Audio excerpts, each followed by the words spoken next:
sun, you're the grass, you are love. You're my hands, you're a bug, you're my eyes, you're a hug. You're the light in the dark, you're the spark, you are fun. You're my mom, you are water, you're the stars, you're my daughter. You're my friend till the end, you're my dreams, you're my father. You're the ants on the ground, the miracles that surround. I'm feeling it all around, the hemisphere in the clouds. You're my pain, you're my sorrow, you're my hope for tomorrow. You're the strength when I'm hollow, you're the path that I follow. You're the blessings that exist, the small things that are bliss. The gift to realize that everything all is a that gift. I am, all that I see, all that I've been, and all that I'll ever be is a blessing.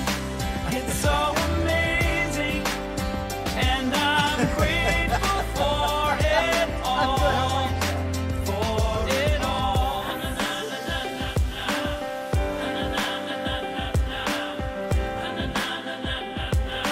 Grateful for it all. You're the blessings every time I try to count. You're the lessons that I learn every time I turn around. You're the water when I'm burned every time I think I found everything I'm looking for. You're the sign saying stop to take a bow and keep moving forward and start looking towards your heart. It'll open all the doors and only then you'll start to hear the world singing chorus with your mind and heart. Aligned in purpose, everything All will feel that I gorgeous. All that I see, all that I've been, and all that I'll ever be is a blessing. It's so amazing, and I'm grateful for it all. Every day I sit and pray 'cause what I have is more than I deserve or could ever imagine. How do I give back to all of this magic and spread the love so everybody can have it? Doesn't matter if I'm rich or poor, if I got a family or if I'm all alone. Bad things happen, I can just complain and moan, but there's a million things that I can be grateful for. So I lift up my hands now, and I open my heart, and my gratitude goes out to everything near and far. All that I am, Everything I am and everything I see, everything I hope and everything I dream, everything I feel and everything I be. I look deep down and feel all the blessings. Everything I am and everything I see, everything I hope and everything I dream, everything I feel and everything I be. I'm grateful for it all. It's amazing. Everything I am and everything I see, everything I hope and everything I dream, everything I feel and everything I be. I look deep down and feel all the blessings. Everything I am and everything I see, everything I hope and everything I dream, everything I feel and everything I be. I'm grateful for it all. It's amazing.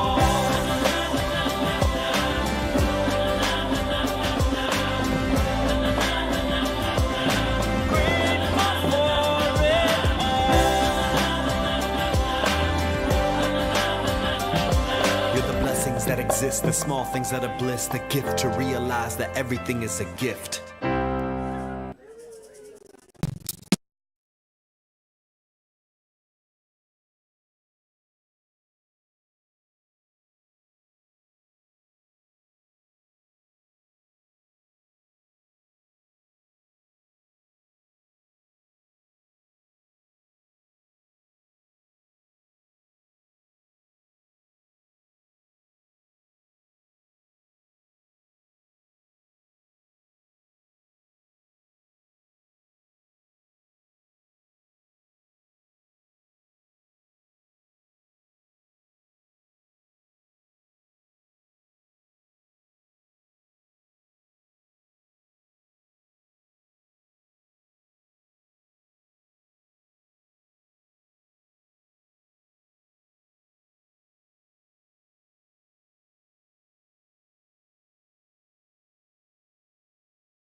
I should know better than to argue with her. She wrote the darn songs.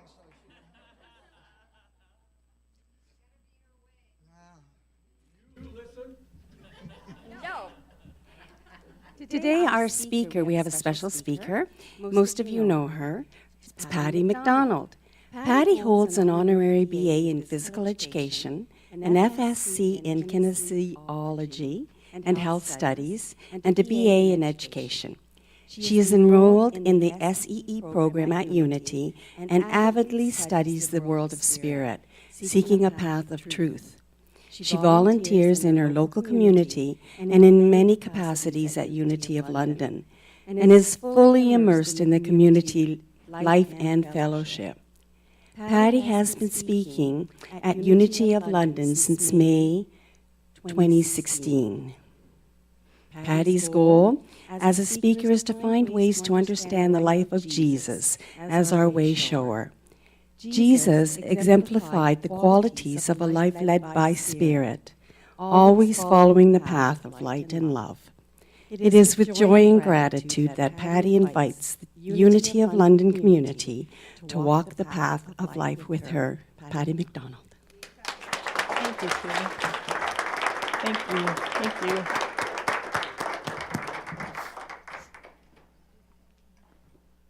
Larry taught me how to turn this on. I did it, Larry. I did it. It's so great to be here. I have really missed my Unity community and family, and I'm really grateful to be here. So if I'm in the right place, this is a community of people who want to live at a spiritually conscious level, at a high conscious level, and who want love to inform their every actions. Am I in the right place? Yes. Ah, that's fantastic.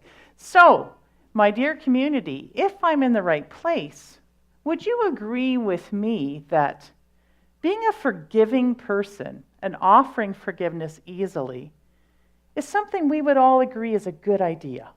Do you agree with me? Okay. So, if forgiveness is so darn good, why is it so darn hard? When I was offered the opportunity to talk on forgiveness, I wanted to dig in on this because we're loving people. This should be easy stuff, but we know it isn't. We know it isn't.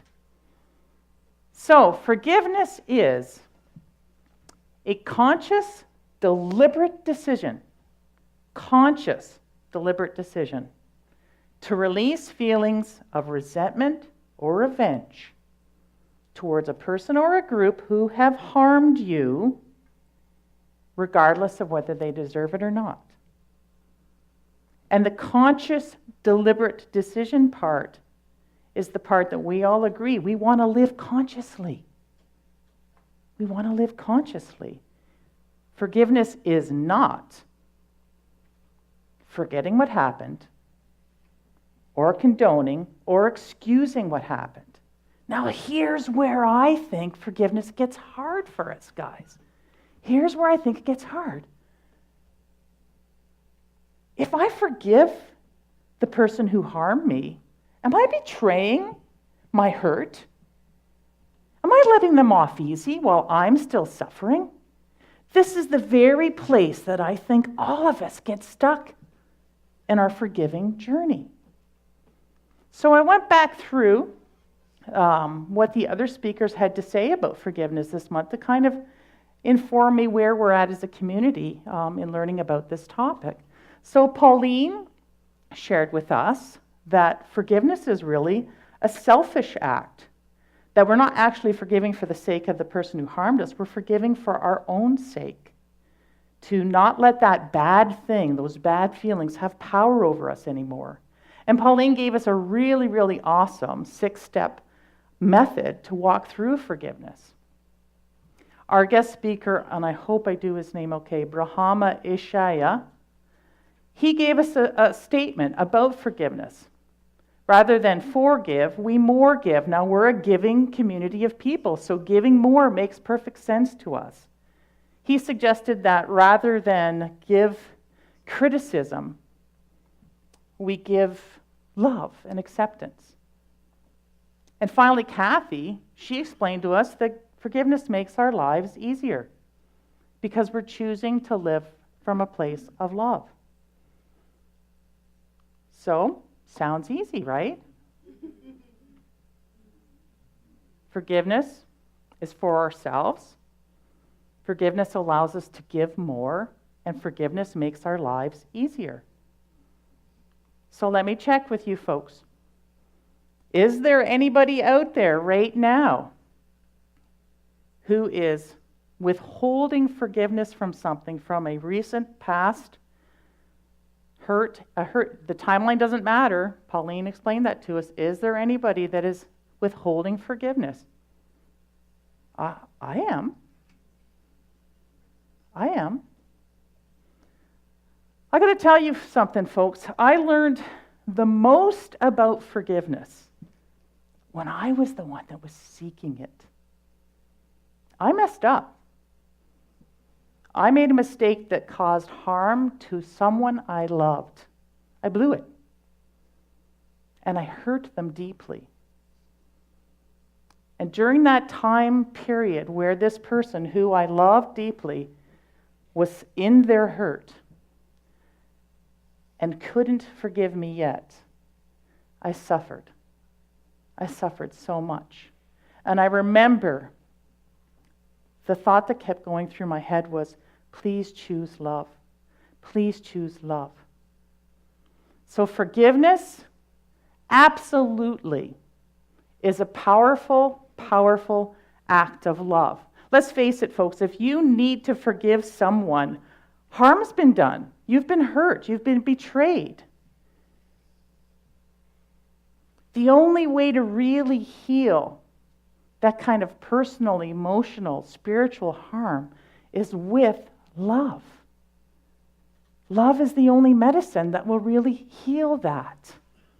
You have to love yourself enough to want to move past the hurt. You have to love the other person enough to release your feelings of resentment and vengeance. And you have to love God's Spirit enough to know that you're fully supported no matter what circumstances show up in your life. God is for you. Spirit is for you, not against you. So forgiveness is really about us having our own Christ moment.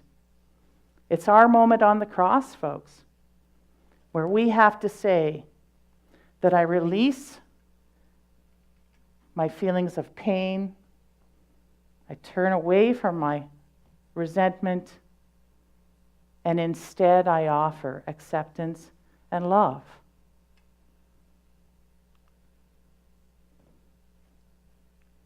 Now, not every act of forgiveness happens at the same level of complexity, but I think all forgiveness requires grace. Now, grace is defined as offering forgiveness to someone who hasn't earned it.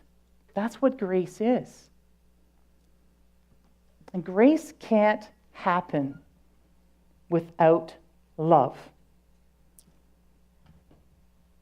Grace can't happen without love. Forgiveness, grace, and mercy are all fueled by love. That thing that we say we want to live out of, this is how you use the energy of love in a good way in the world. And I believe that grace makes the world a better place. Listen, we're in a world with a lot of other people, a lot of individual expressions of God. And those individual expressions of God are going to bump into us every now and again in a way that doesn't feel good.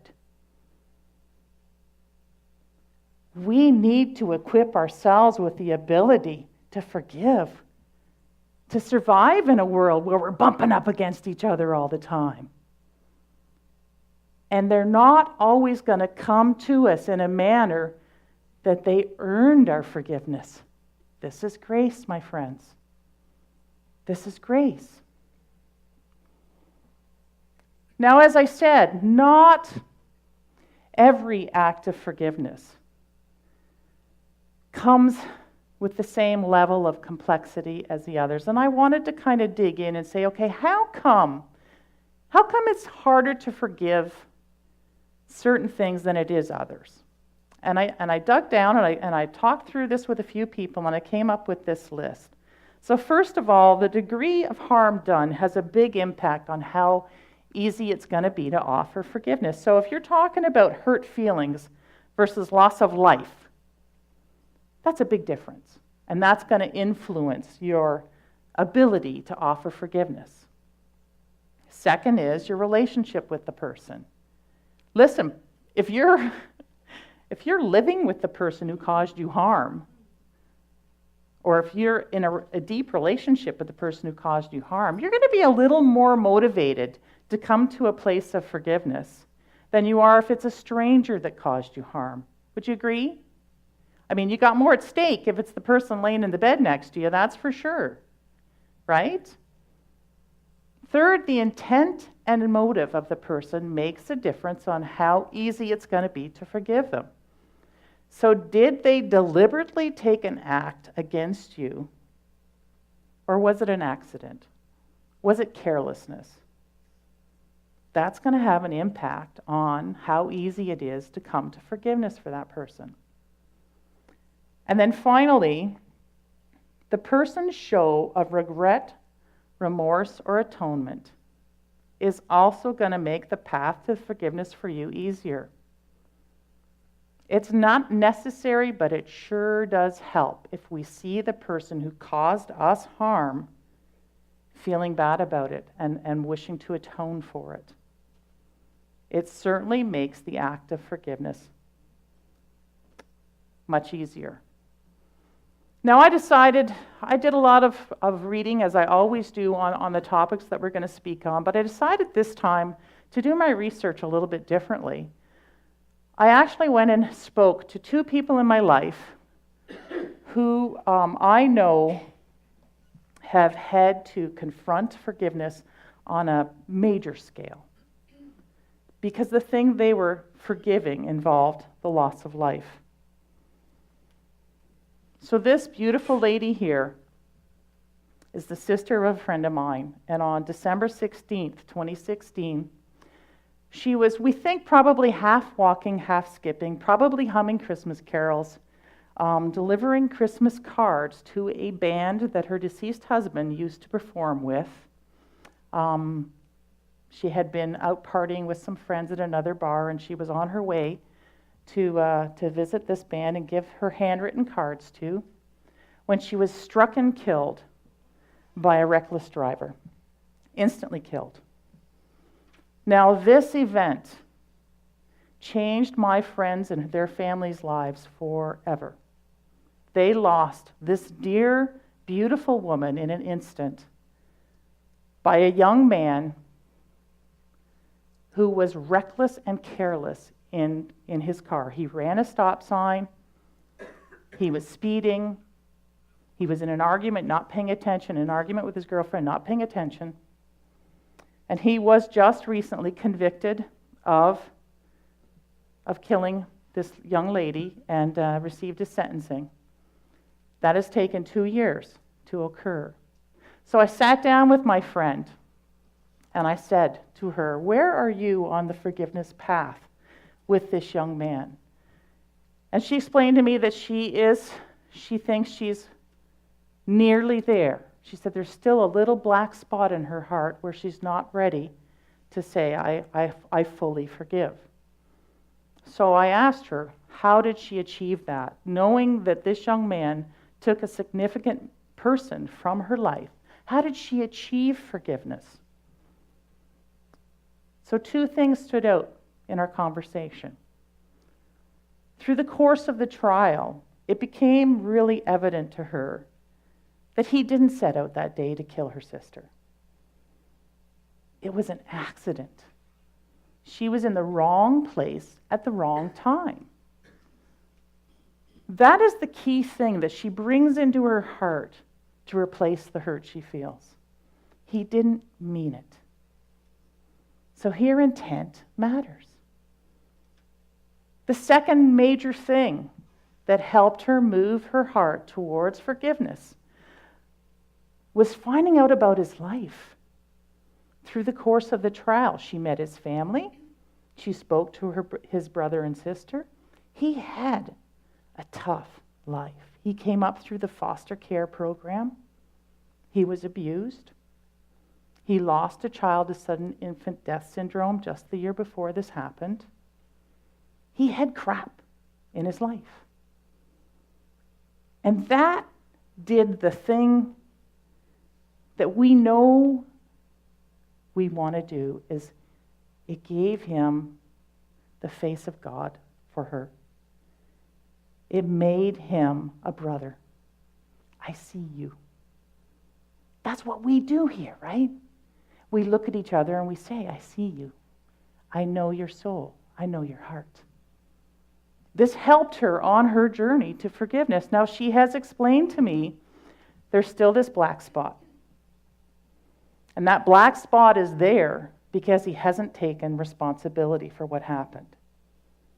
He still has not said, I messed up. And of course, he's appealing his conviction. I'm not someone who's familiar with trials. But I got to tell you, that appeal, it hurts the heart.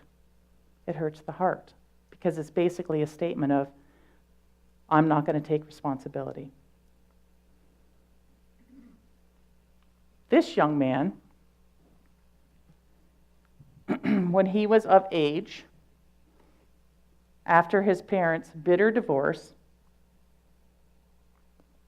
decided to go live with his dad because he felt that his dad was lonely. My friend has explained to me the nature of this marriage was full of physical and psychological abuse. It was not a happy relationship. And her oldest boy, this young man, had a heart of compassion. He was a kind boy. And he didn't like the idea of his dad living alone. So he chose to go and live with his father. And unfortunately, at the young age of, I think, about 22, one Easter weekend on a terrible stormy day, he chose to drive to his girlfriend's because she was out in the country taking care of the farm animals. He had been with his family having Easter dinner. They'd implored for him to please don't go home in this storm. He just bought a new truck, a big, big old truck. And they'd asked him to stay and not drive home in the storm. And unfortunately, he lost control of his vehicle, hit a tree, and was killed instantly. Now, my friend, his mother, hated his father because of the years that she missed with this boy. They didn't know his life was going to be so short, of course, correct? But she resented his father for the time that she missed with him because he was taking care of his dad. She resented what he showed these boys to be a loving relationship. It wasn't love. It was not a good family environment for these boys to grow up in. So again, I sat down and talked to her and I said, have you forgiven your ex-husband now? Are you at a place of forgiveness? And she said, yes. Yes, I got there. So I invited her to share with me. How? How did you get there?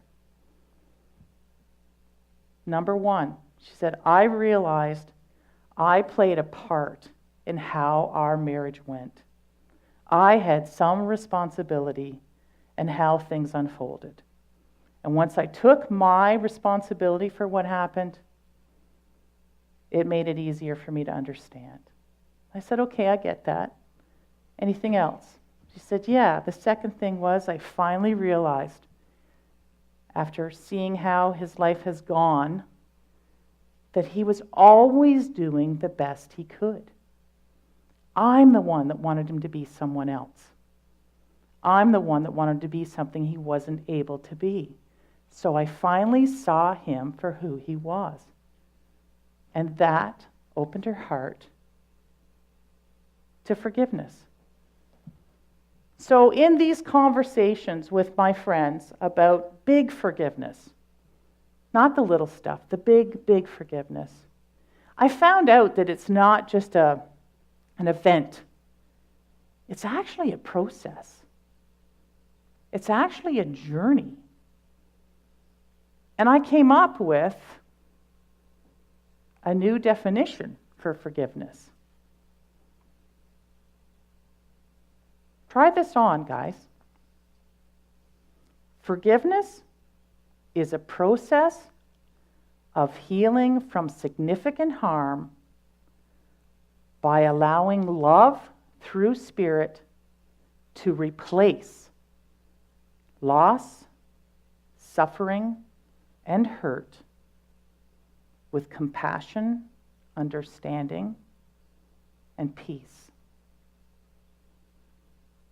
The biggest thing that I took away from the conversations with my friends was the role of compassion in forgiveness. That they both arrived at a place of forgiveness because they were willing to offer compassion. I didn't realize it was such a big component of forgiveness until I had these conversations. So forgiveness is not a single choice in most cases, okay? Big forgiveness requires a series of choices, one after another, to let go of hurt as your heart heals and the mind opens up to love. Over and over and over again. 70 times 7. Jesus told us, how many times do we forgive, Lord? 70 times 7. I always thought that meant that each time someone forgives you, or someone harms you, you should forgive them. And then if they do it again, you should forgive them. And if they do something else, you should forgive them. I have a new perspective on this now. 70 times 7 can also mean take one more step into your heart. Take one more step into your heart. Go deeper. Let love in deeper. I think the kind of forgiveness that Jesus was teaching us about was where you get to a place where that little black spot that's still in my friend's heart is completely gone. And you can feel love for the other person again. Not just say, I'm not going to let you have power over me anymore, but actually turn your power to them and say, I can feel compassion and love to you again. That's going to take, for some people and some circumstances, 70 times 7 opportunities of letting love in to replace hurt. Oprah said, listen to this. This was an aha moment for Oprah. Oprah said, forgiveness is giving up the hope that the past could be any different.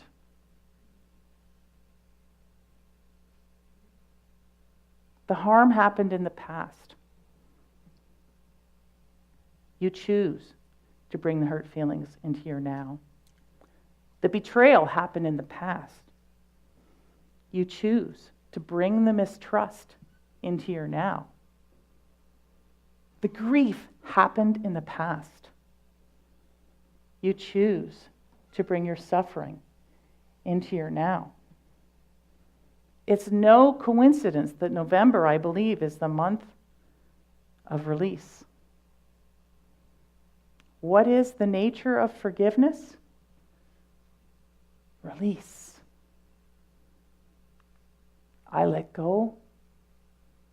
I let go. I let go. I welcome love in the place of the things that stood in the way. I let go of grief. I let go of hurt. I let go of mistrust. and I let love in instead. Forgiveness is a good thing. Let us take that into meditation.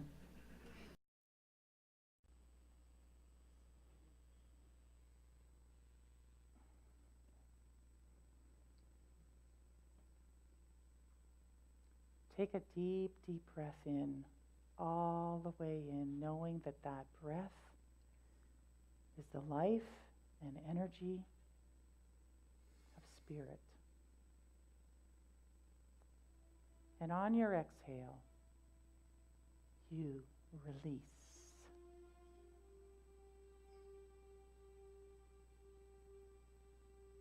People cause harm in our lives sometimes. People show up in ways we wish they didn't. We wish, we wish, we wish.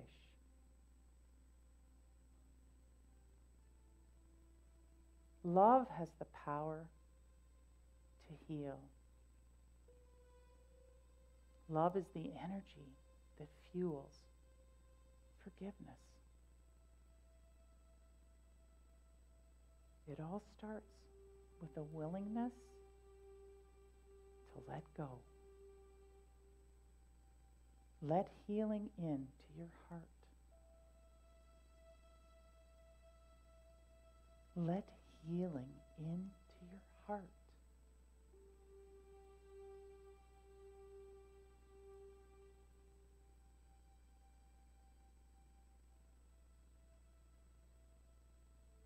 Harm came from another child of God.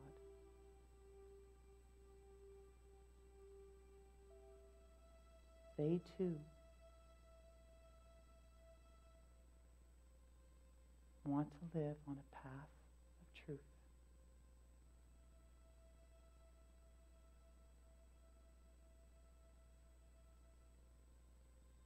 Love is the power that fuels forgiveness.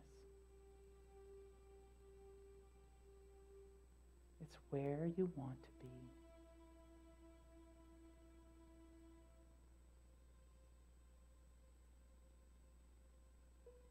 As you breathe in, go to that place of hurt that you might be holding.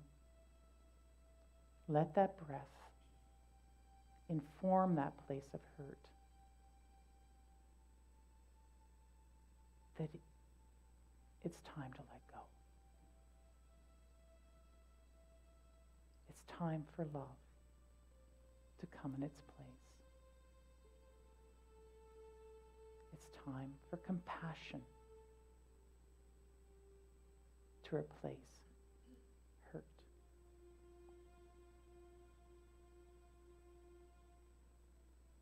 Breathe in love, my friends. Let it feel all those dark spots in your heart.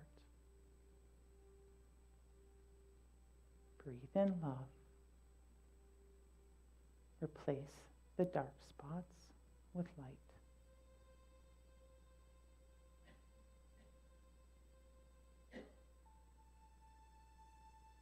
I am love.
Gentle with yourselves, my friends.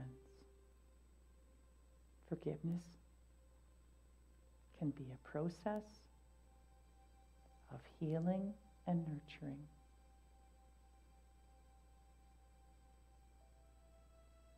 Release and let go. Be gentle with yourself.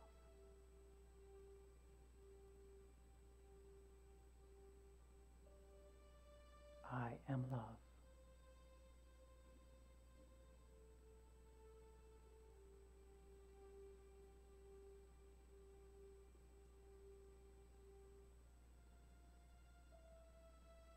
As you bring yourself back into the room, feel peace. Feel peace in knowing that maybe you aren't there yet, but you're on the path. You're on the path. Let love inform you. And so it is. Amen.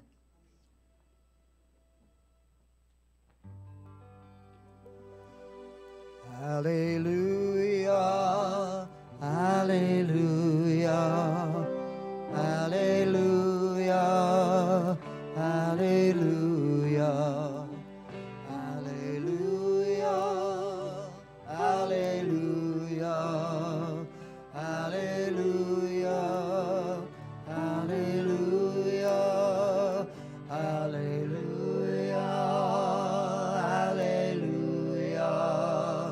Hallelujah, hallelujah, hallelujah, hallelujah, hallelujah, hallelujah.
Step by step, side by side, hand in hand, this old world's a better ride.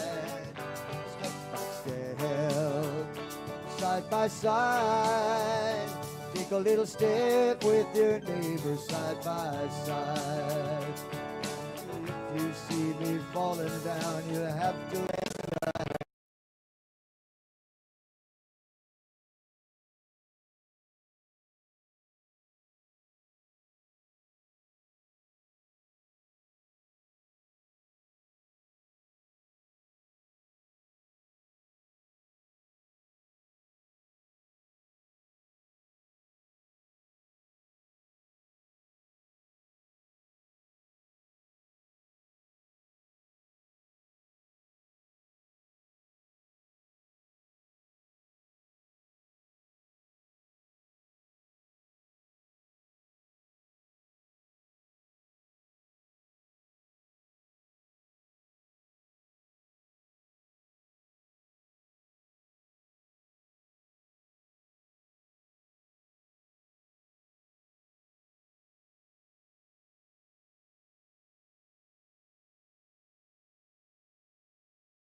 get through life.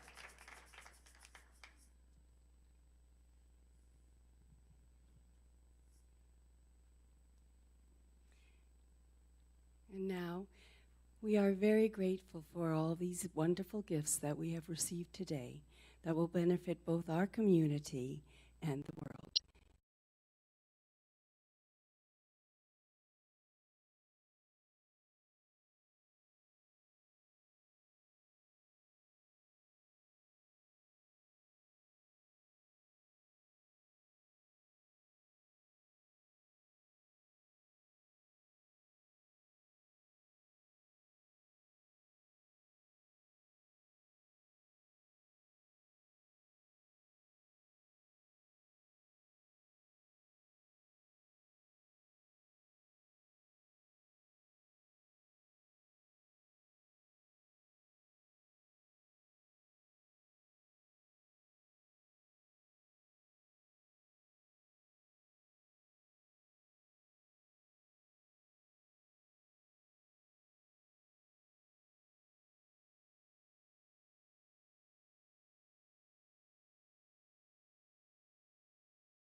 spread the word. That you're surrounded here by love, spread the word.